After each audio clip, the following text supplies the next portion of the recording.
Hi and welcome to this short driftctl video about filtering the output.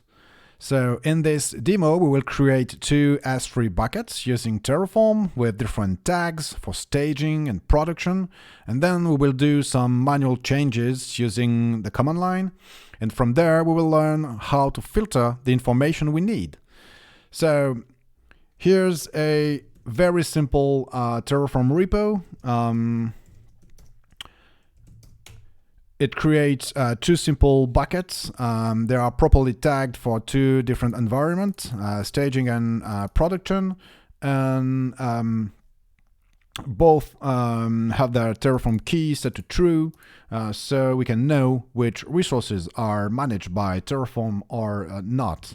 So this is already applied, and let's confirm that there is no change for our current state.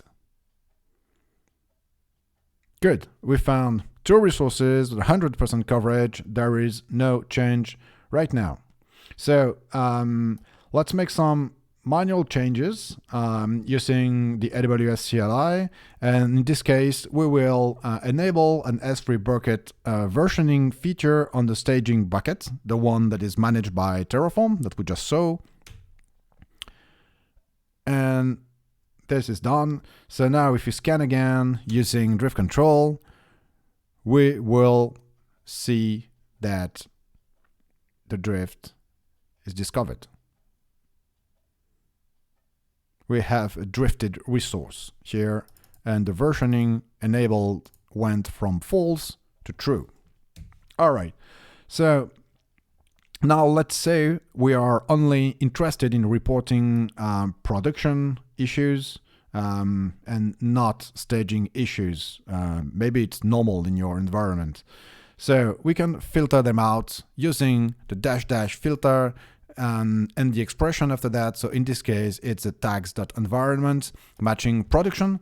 So we will filter only for the production issues.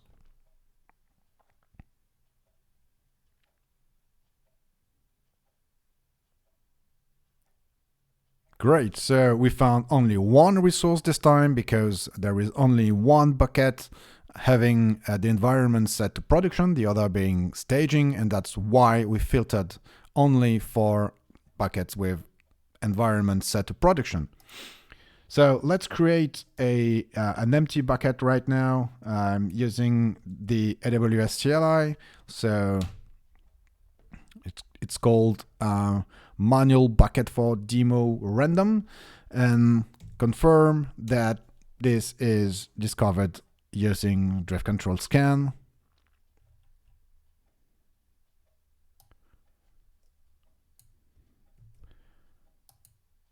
Good, so now we have an unmanaged resource, the AWS S3 bucket that we just manually created, plus the drifted resource from the S3 bucket managed by Terraform.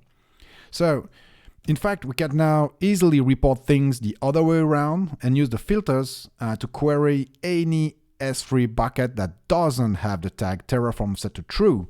So we can ignore what's already automated. So that would look like this. By filtering here, we will say all the S3 buckets and everything that has a Terraform set to true will be filtered out.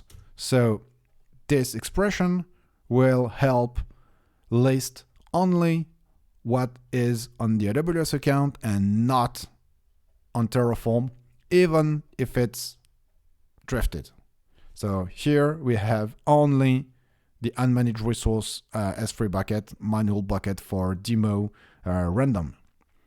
So that's it for today, and thank you for watching, and see you soon for a new driftctl demo.